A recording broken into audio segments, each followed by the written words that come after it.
Hi, everyone, and welcome to this LFF Screen Talk. And it's my immense pleasure to invite Riz Ahmed onto, not really the stage, but onto the screen. Hey, Riz, how you doing? Hey man, good to see you.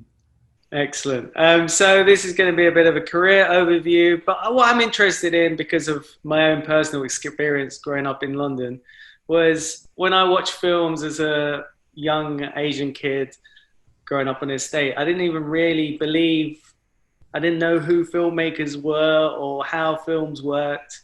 Um, Even that I wanted to get involved in film. What kind of age did you know that music and film and entertainment was something you wanted to pursue? Well, I always knew these were things that I loved. Just really did not think that they were possible um, for me to pursue. So, and I think that's for multiple reasons, right? One of them is the internalized kind of limitations that we place on ourselves, or which are understandable actually. You could call them limitations, or you could call them kind of like, good GPS. Like, if your parents are kind of, immigrants and they come to this country and they want to find stability for their kids, then I think they're quite wise to kind of like, push them more towards stable professions. You got the classics, the greatest hits, doctor, engineer, whatever. But so there was, to some extent, there was just that narrative that was always in the background. But there's also the external narrative that's actually much more powerful and insidious, which is this idea of not seeing yourself reflected in the culture. If you don't see yourself reflected in a culture, then you kind of internalize this idea that you don't belong in it. You internalize this idea that your story or your contribution to the culture would not be valued. And so there's that, that those limitations that might be in the house or in your own culture, and then out there in the kind of wider culture on screen and on billboards and on the radio. But in terms of my own personal passion for these things, from day one, really, I mean, with hip hop, it was really, I always idolized my older brother. He was into rap. He had all these kind of cassettes. It was the golden age of hip hop. It was 92, 93, 94. And he told me specifically, listen, don't listen to these cassettes. I've got swearing on them. So as a 10, 11-year-old kid, I instantly would memorize all of them as soon as he left the house. So that was what was going on with that. And I just always appreciated really, to be honest, as a kid who was kind of quite ADD, the hyperactivity of it, the athleticism of it. I used to listen to rappers like DOC, for example, or, with the advent of jungle, just how fast and intense and energetic it was. As a hyperactive kid, if I grew up in the States, I probably would have been prescribed Ritalin or something like that, to kind of calm me down. And so that's what it was. It was kind of quite a cathartic outlet for me. The music, the acting, I gotta say, it's probably down to my uncle's poor babysitting skills. When we'd be left alone with our uncles, they just put on Nightmare on Elm Street. We're like 6, 7 years old, just watching like gory horror films, and a lot of Bruce Lee, which I think was actually quite impactful to see, a male lead action hero who isn't white, speaking another language, and everyone thinks he's amazing. What Bruce Lee achieved is unbelievable, really, to become a global star like that in foreign language, movies. And what I started doing from a really early age is making my own films in my head, not on camera. You hear about Christopher Nolan going like, yeah, kid, I'd just be like, well, Super 8, and I was like, no, what I had was my Teenage Mutant Ninja Turtles exercise book and a pencil, and I'd watch a film, and then I would spend like a couple of days just scene by scene acting out my own rip-off version of that film, just around the house, just like, again, just hyperactive, just smashing up chairs and doing stunts, jumping off the bunk bed. And at the end of that filmmaking process of like 2 days, I would give the film a title and a rating. They would all be 18 because it'd be hyper violent. And so this is kind of how I filled my childhood, memorizing rap lyrics and acting out films. It's, I just never thought that I could realistically pursue it as a career. And was your friendship group very different to your home group? I remember for me, my life outside the house was like so British, which is clearly what I am.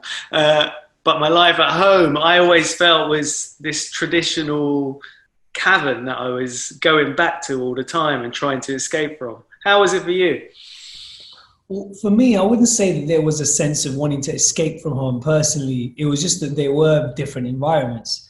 And it's often older siblings that bridge that gap, right? Your parents are from a different time and place, quite literally, and they can guide you with love and they clothe you and feed you. You know, I was very lucky to have very supportive, nurturing, loving parents, but there will always be that generational gap where things will be lost in translation. You know, and so your older siblings kind of take on that parental role of people who can, you know, I would see my English friends having that kind of friendly relationship with their parents where they could talk to them about who they're dating and what's going on at school, and talk about the same music that they're listening to and watching the same films, which I think a lot of children of immigrants don't have. You know, we have other things. We have this enriching kind of, you know, immense cultural heritage that comes with us, and we have this totally different palette to paint with and different goggles to see the world with, and, you know, competing narratives to the dominant ones. You know, whenever you turn on the news, there's a DVD commentary at home, which is always at odds with what the BBC might be showing, for example.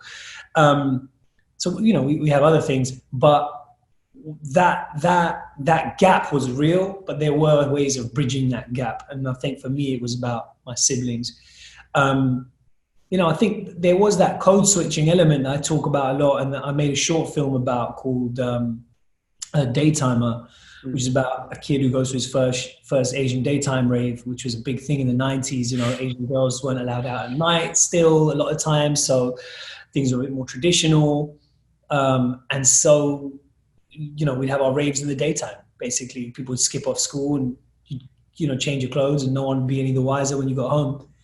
But in Daytimer, I show that code switching between really three worlds. One was the school, which was very kind of traditional British. It was a private school.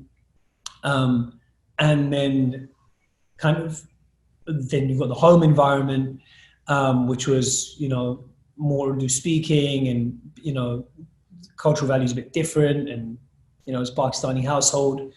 And there's a big kind of difference, I guess, class-wise between one setting and the other.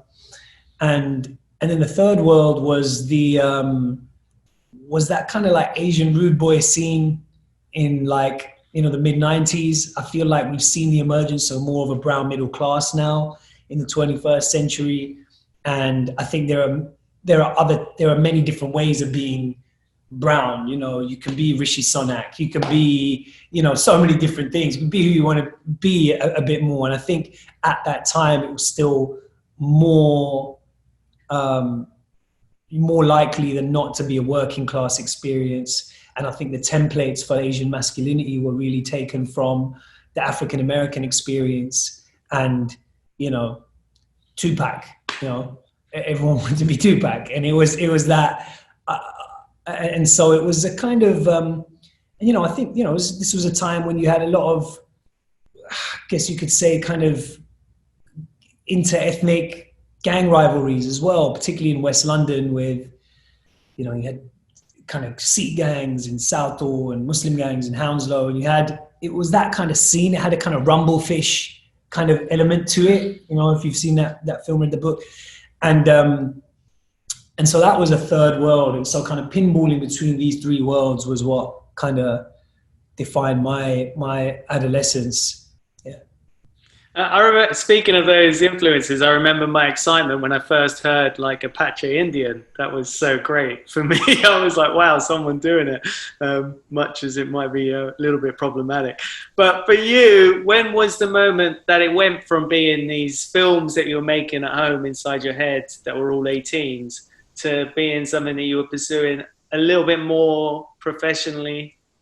Well, something happened when I was at university, which is the National Student Drama Festival sends these scouts over to see plays of student plays, and they pick out actors in the plays, or they pick out the plays themselves, and they go to this festival in Scarborough. And I got selected from that, and I got to go up, and I spent this week up there, and it really opened my eyes to, this whole group of young people from across the country. And for them, like, theater was their life. Drama was their life, acting was their life. And I'd never allowed myself to see it that way, or I'd never been allowed to see it that way.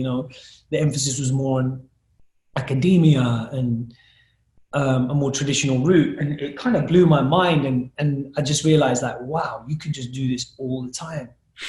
And so, about a year later, when people were applying for jobs, I couldn't find the motivation to really apply.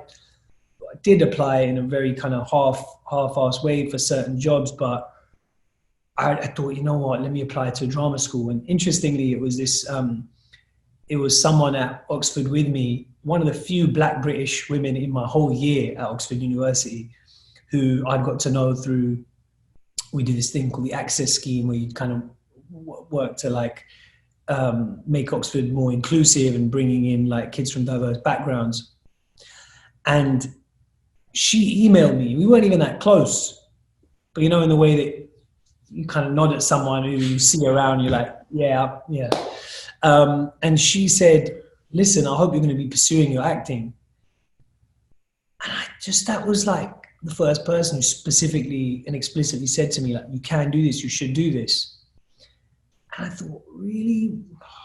I mean, what am I going to play? Like, just shopkeeper number 7 or like, and I thought, you know what, let me apply to one drama school and see if I get in. And I got in and I couldn't afford it. And again, I just went, let me apply for one scholarship fund. And if I don't get it, then I'll forget it. And I got that. And then I still didn't have enough.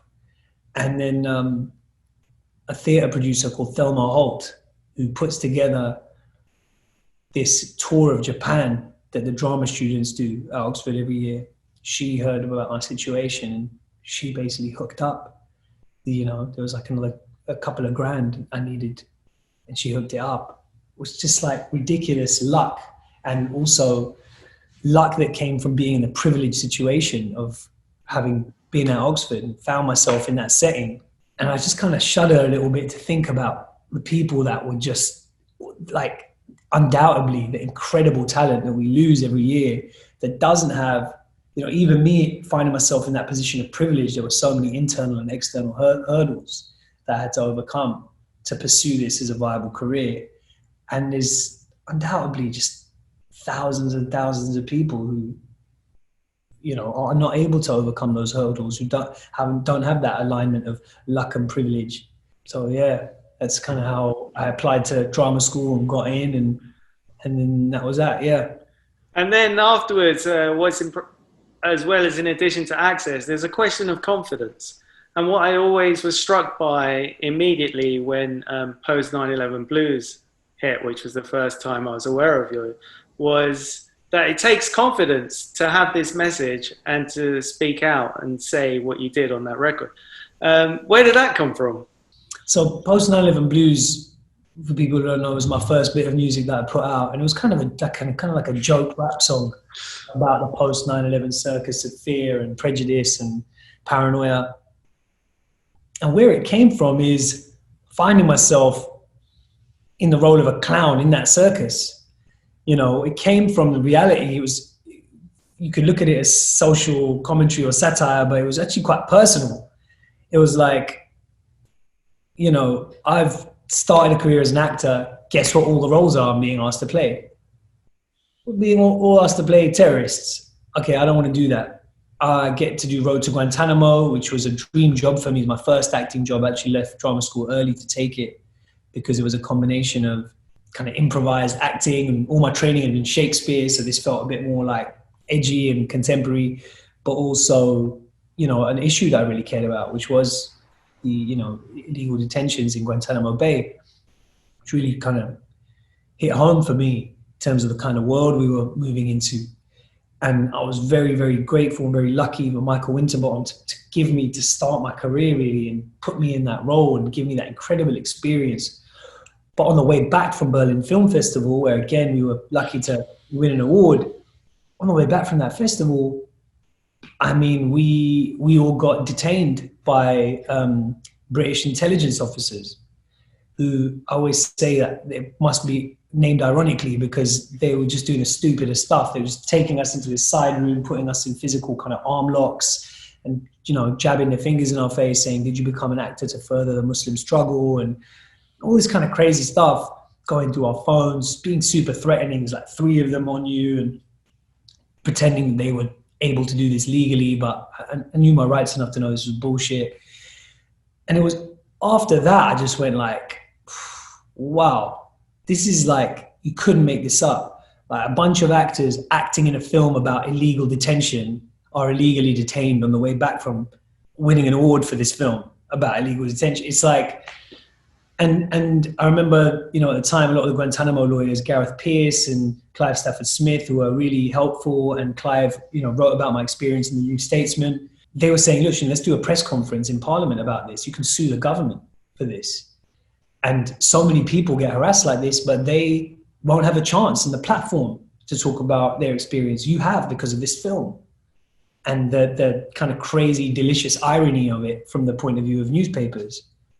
And I just said, you know, I don't want the first time I'm on TV to be like as a victim. I don't want to do that. And so I wrote that song. And so that song came directly from feeling like, okay, I am in an absurdist circus of post 9/11 kind of paranoia, you know, a circus of fear. And I'm a clown in this circus, it seems, you know, so let me give you a clown show. And that's what post 9/11 blues was. It came from that experience. And how did your experience, you say it was a great experience on the road to Guantanamo making the film. How did that high-low hit you, where you had won an award at Berlin, and then you go back, you had this experience, but then the film came out and it was very much well received, and your performance as Shafiq was noted by a lot of people as a great debut? Yeah, I don't know. I feel like it was a kind of life-changing experience, right? It's like the first acting job, the first professional job, but also it wasn't like a job. It was like that classic Winterbottom observational documentary style drama where there was no script. I was the only kind of like actor in it, but you know, amongst the boys. But it was my first acting job. I didn't have a clue what I was doing. And the other cast members were all from Birmingham, from kind of local kind of colleges to the area of where the real Tipton 3 were from. And so really it was a road trip with 3 new best mates, just driving through Afghanistan, stoned off your face, being kind of intermittently shackled and thrown into cages, and then going home with cuts everywhere and getting up the next day and feeling sick and then throwing up into a bucket, but Michael's filming you while you are actually throwing up into the bucket. It was just this crazy adventure. It really was a crazy adventure. And it just opened my eyes in so many ways. It opened my eyes to what acting was. You know, I was so grateful for, you know, Michael's incredible editor and editing skills in just taking all this kind of Shakespearean acting that I thought was acting and just using all the bits where I didn't know the camera was on, pretty much, you know. And it opened my eyes to what, you know, it was the first time I was on a film set, but it opened my eyes to just the world that is out there. You know, I think it really stayed with me. My first experience as a professional actor on a film was one that took me to Pakistan, Afghanistan, and Iran. And I feel like I owe something to those places. You know, they're kind of ingrained into the DNA of like my career or what I'm kind of expressing as a performer.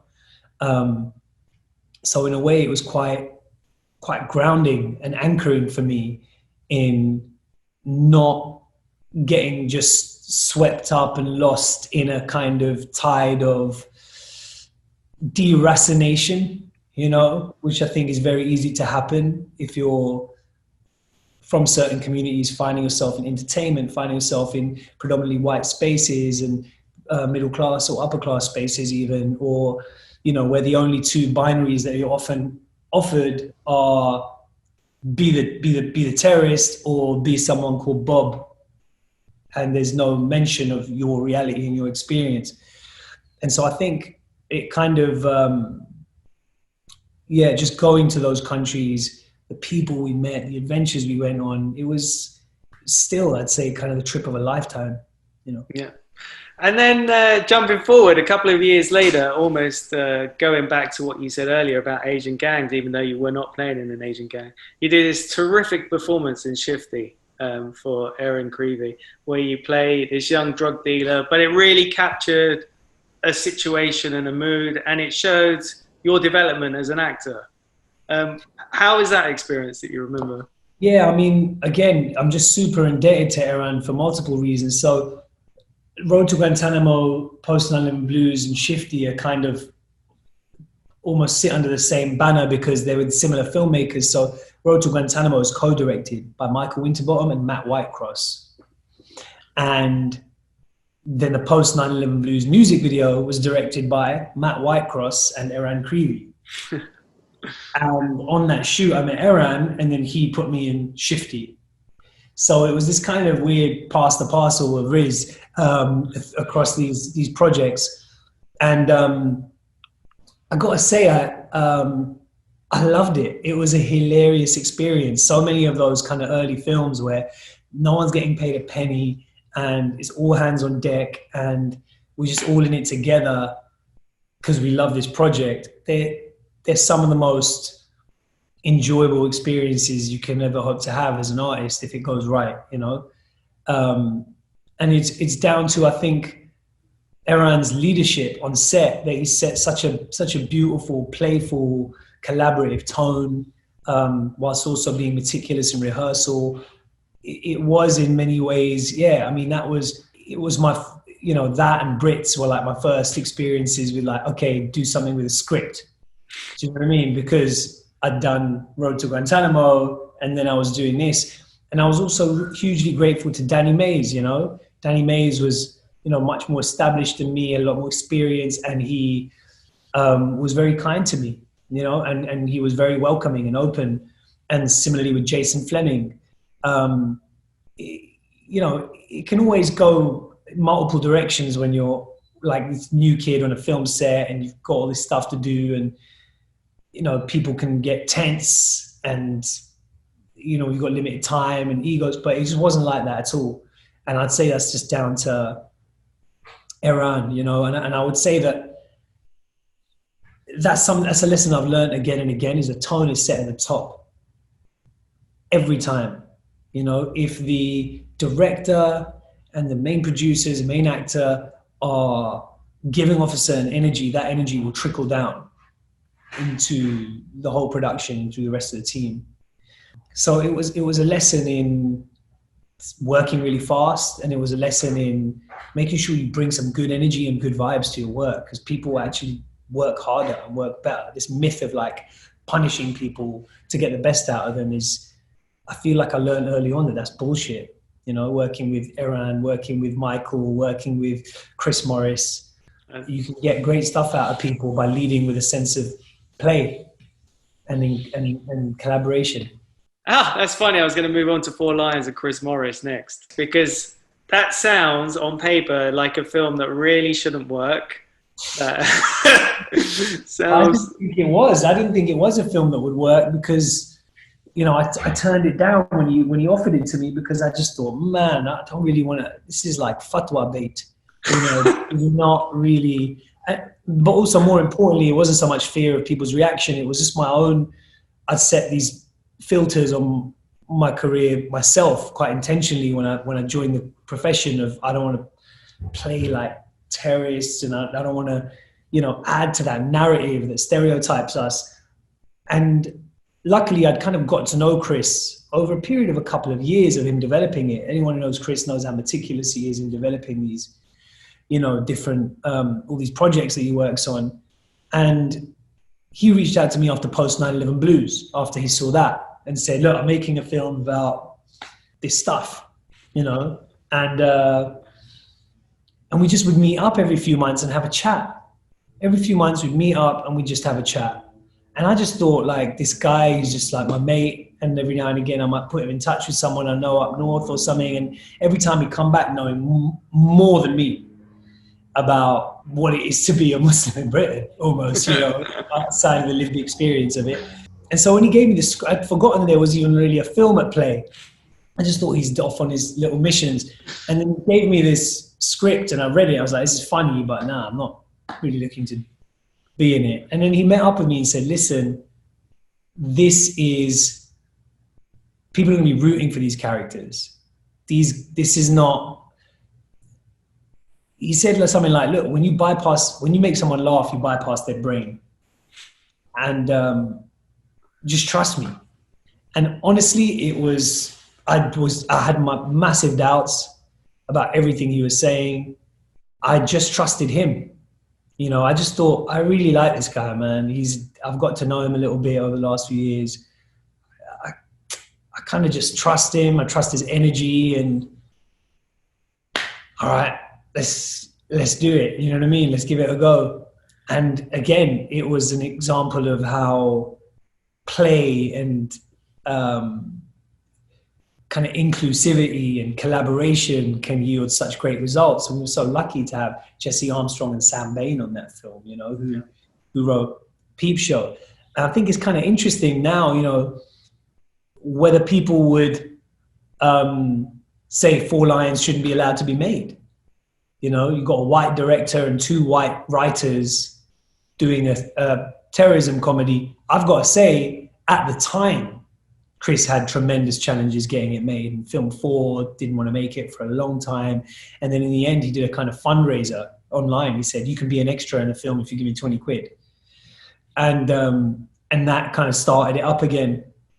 But it is interesting because I do think, you know, some people who do, and I think rightly kind of say nothing about us without us, you know, don't make a film about Muslims, you're not Muslim, your writers are Muslim, all that kind of stuff. I get it. There's been so many, once bitten, twice shy, there's been so many ridiculous portrayals that's done lasting damage, you know, from 24 to Homeland, and, you know, 100 years of that, you know. And there's that book and film, Real Bad Arabs, and it's about how over 100 years of cinema, it's like 99.9% of portrayals are all negative of Muslims in Hollywood. But I do think that Four Lions is an example of someone who was humble, who did the work in a really dedicated way, who was research led, and who was collaborative with his, you know, brown cast.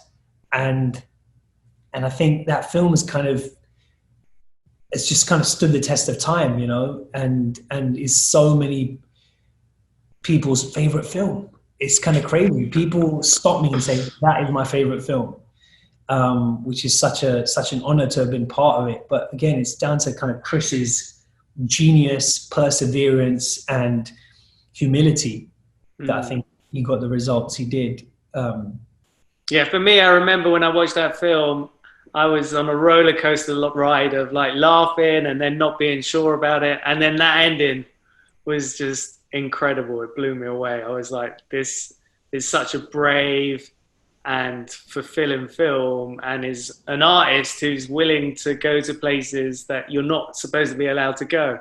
Yeah. And I was interested in what you just said there about him being a white director and brown stories, because there's two sides to that. There is the access side, which I think is the important question of, it wouldn't be an issue if enough people from different backgrounds were given access and allowed through the gates. You've been a big champion in that. Obviously, you did the famous House of Commons speech in 2017. And how important has that been a role for you in your career, and you're recognizing that? Because you really veered away from that. When we talk about a little bit of your later work, it's got nothing to do with race or identity or stereotyping, yet you've decided to champion and take a cause up for other people. And I'm sure people like me are very grateful for you doing that.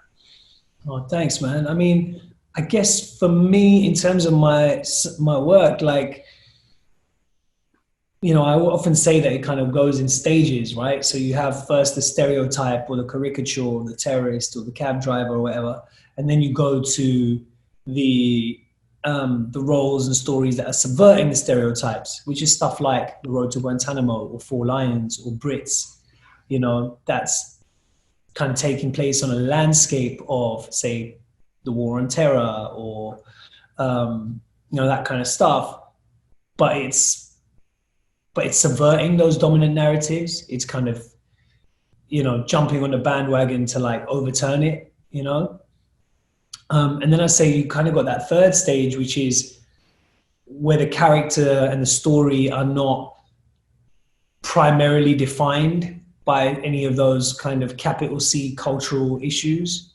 And I think that there's just been an evolution in where we've been at as a society, quite frankly, and as an industry, in that more of those stage 3 kind of roles have become available to someone like me. So I've been able to, and it's, it's down to the progressiveness of people like Kathy Kennedy at Lucasfilm, who says, we're going to reboot Star Wars. It's going to be John Boyega and Daisy Ridley and Oscar Isaacs at the heart of it,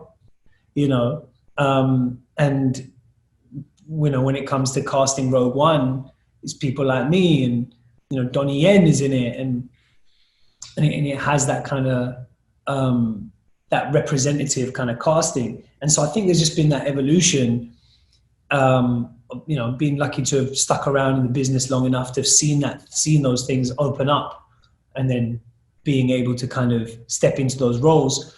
But I would say that, there are many different ways of kind of representing. One of them is about doing specifically kind of a film that is specifically about your culture and your identity. And to me, that is still an important part of what I want to explore and contribute, which is, what I'm doing with a film like Mogul Mowgli, or that's kind of often what I do in my music. Another one is about stepping into a role that normally might not have been played by someone who looks like you, and stretching culture in that way. Like you have in Star Wars, for example, or say, in Shifty, where his cultural background is not intimately tied to, to the story in itself.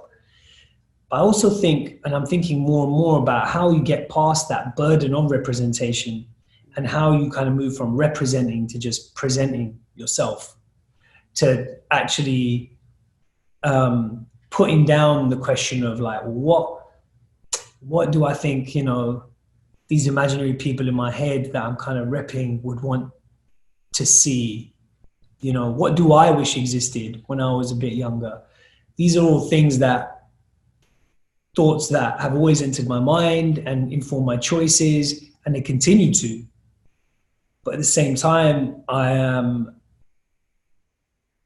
trying to kind of free myself of that a little bit, and kind of, liberate myself from some of those considerations, not because I don't want anything to do with that mission of stretching culture, but that I think that actually liberating yourself in your creative freedom does contribute to capital L liberation,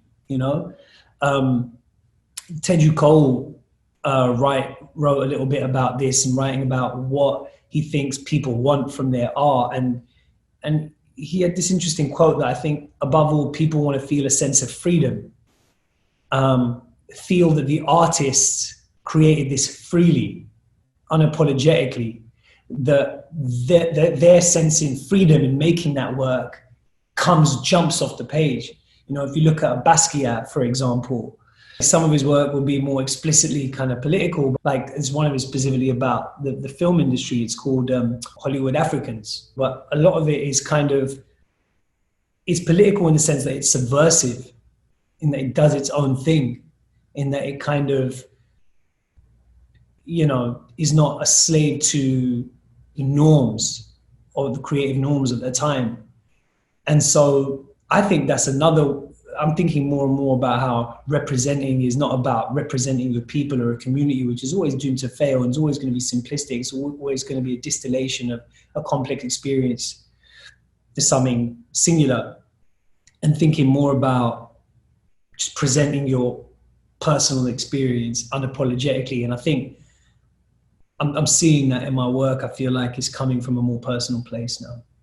Well, it's interesting what you're talking about, freeing yourself and that liberation, is that really does seem to ring true of Nightcrawler, where you were given this part which really doesn't seem like the main part of the film, yet you were so free and gave that role and of the hustler wanting to step forward such dynamicism that everybody then, you were on the lips of America after Nightcrawler. Were you surprised by that? You know, it's interesting. I think people notice the performance a bit, but you kind of often, I think if you don't fit the mold, you don't get it the first time of asking. You have to like come back and keep coming back. And I think the good thing about Nightcrawler is it was my first American job, and people saw it and people were into it, and that was cool. But I then didn't get any more work for like a year and a half. And I was kind of thinking, shit, like, I don't know if I can carry on doing this. I've just been kind of broke for a really long time now. And it was then that the night of, was rebooted. And it was like this lifeline of like, what, we're going to be able to go back and shoot that show that we thought would never happen because obviously James Gandolfini tragically passed away. But, speaking more directly to the experience of Nightcrawler, I think what that shares is something that Four Lions has, which is this kind of tonal ambiguity. And I'm really drawn to films that you're not really sure exactly what, is this a love story or is this a horror? Is this a comedy or is this a thriller?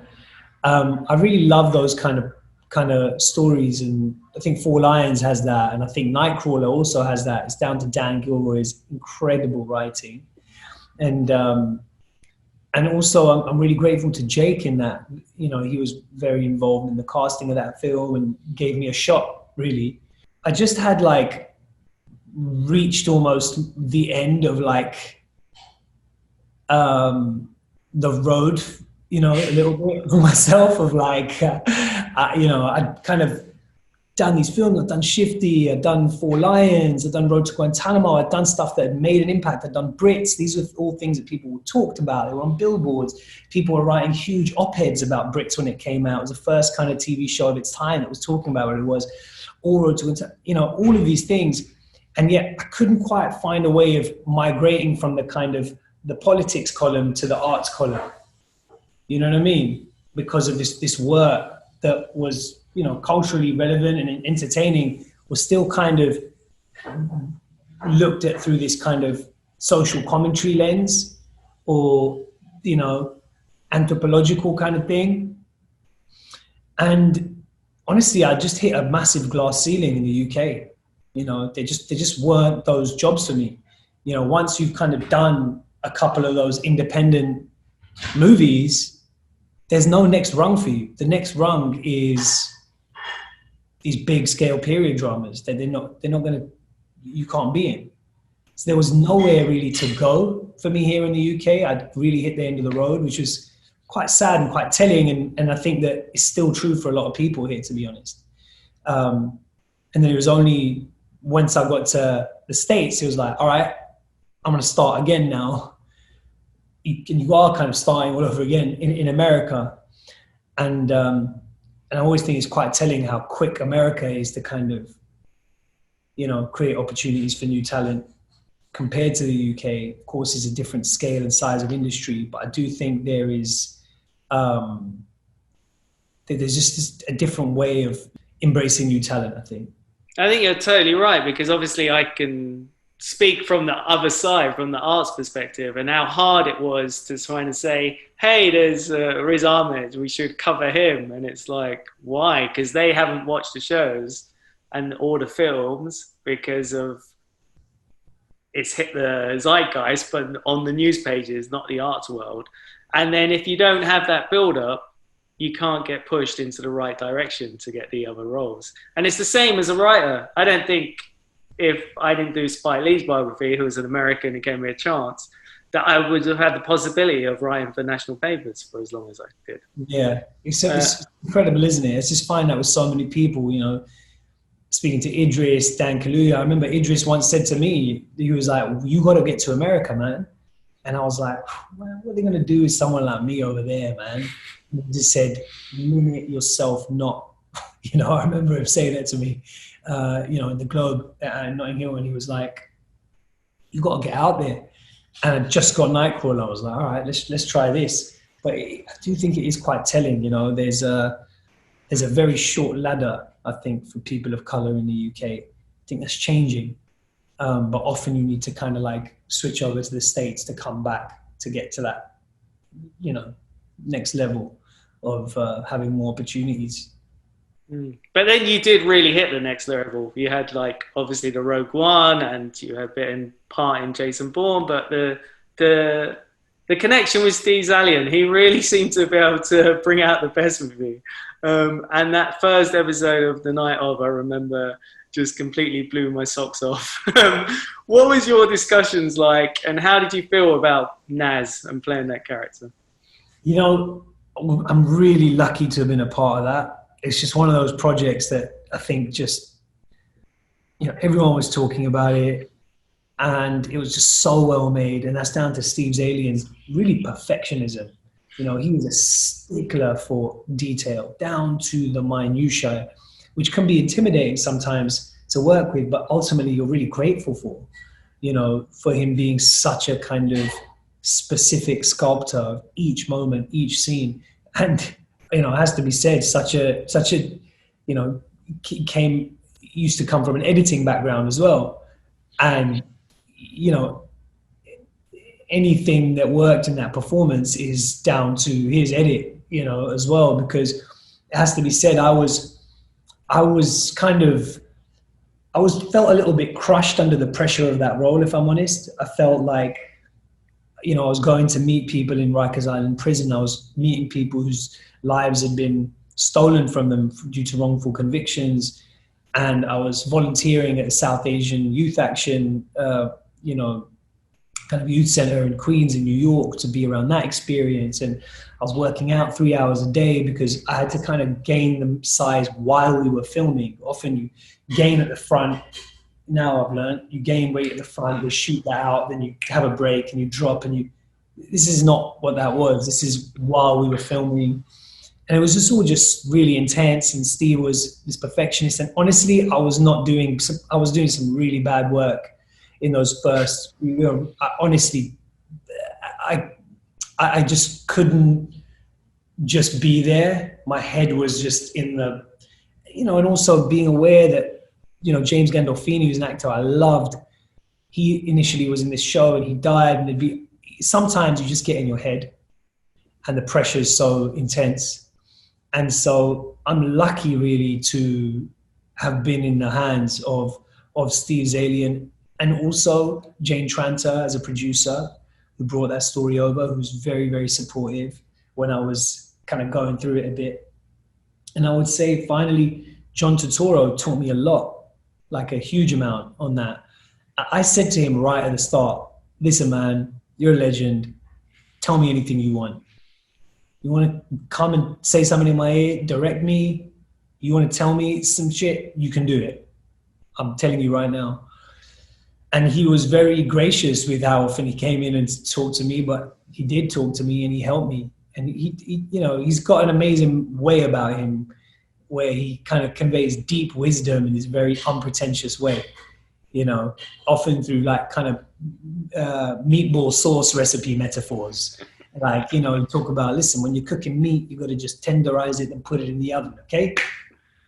So just tenderize the meat and then just be in the scene, just be in the oven. And you'd be like, that's actually genius, you know? And so I was really grateful for him. He taught me a tremendous amount. Yeah. How much can you assess your own performance and have that self-awareness? And are there moments where you're in the zone? I think it's hard, isn't it, to watch yourself objectively. I know that some actors don't watch themselves. I think they're probably wise to.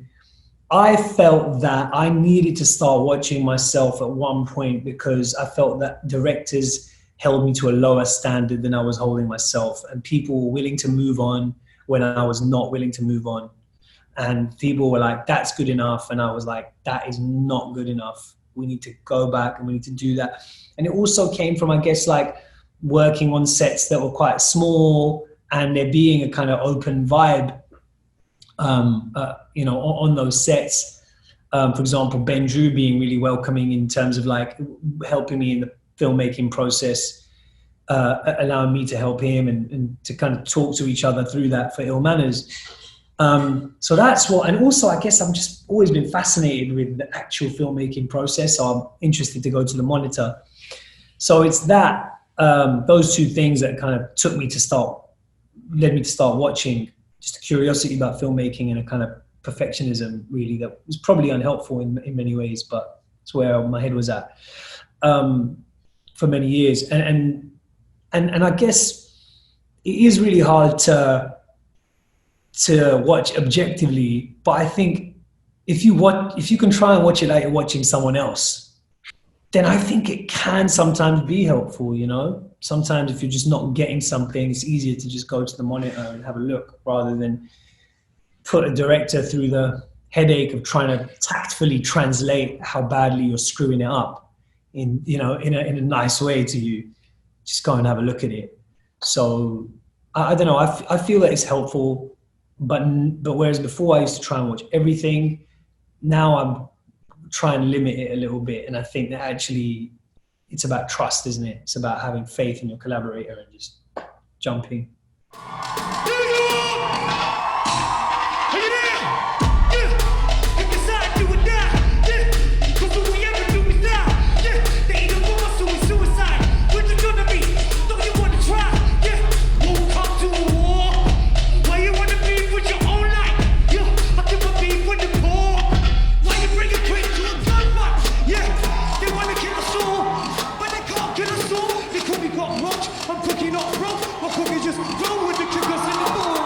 What's interesting is throughout this whole time, you were also carrying on your music career. And in the last year with two films, Sound of Metal and Mogul Mowgli, which is playing at the LFF this year, you have managed to marry performances that have tapped into your musical skills as well as your acting skills and brought out, for me, I love these two performances that you bring out in both Mogul Mowgli and Sound of Metal. What is it about that marriage of music and the artist and acting that you tapped into to bring this confusion and this struggle, and how that taps into society and social life?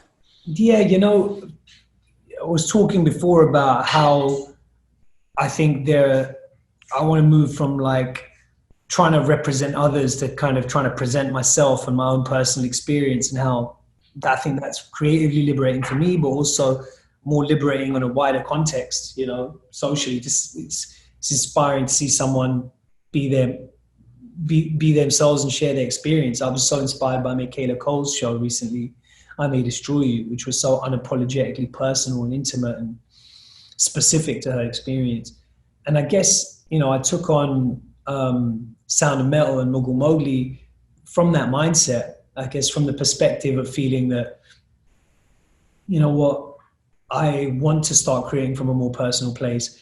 I'd gone on a run of kind of doing a couple of these studio films. I did Star Wars and I did Jason Bourne, and I'd come off the kind of, the night of promo carousel, and it all felt quite big. I did Venom, and I wanted to kind of get back to that feeling of Shifty and of Four Lions and Road to Guantanamo, really, where it does feel a bit more smaller, where you have a lot less time and a lot less leeway to make mistakes, but that tension and that pressure actually forces everyone to focus in a different way, and where it's a bit more collaborative, basically. It's not done by committee as much. It's about your collaboration with that director. And that's how Sound of Metal found me. And I have to say, both Sound of Metal and Mogul Mowgli, I related to them because, I guess, they're about, musicians who are kind of workaholics and who kind of are humbled by circumstances outside of their control. They're about control freaks who realize that you can't control everything. And that speaks a little bit to my experience. You know, I spoke about my perfectionism and decided to control stuff and spinning all these different plates and always being busy. Those moments in life where I've been kind of brought to my knees and made to kind of pause and realize that actually you don't control shit. And actually the things that you've been chasing might not matter that much. That was where my head was at that time. You know, having done a run of those big films, kind of really exhausted myself physically and health-wise at that point. Both sound and metal really spoke to me, you know, and I think it'll speak to a lot of people in this context of the pandemic, you know, workaholism being laid bare by a health crisis that makes you reassess everything and puts you in a kind of purgatory, a lockdown. That's what the arc is of Sound of Metal, but it's also the arc of Mogul Mowgli. And so, yeah, it was just this kind of year or so, year and a half, 2 years where I was like, I just want to go to the most personal place. And this is where my head is at. And I just, you know, decided to explore those themes twice. But it's interesting, isn't it? That they're very, very different films.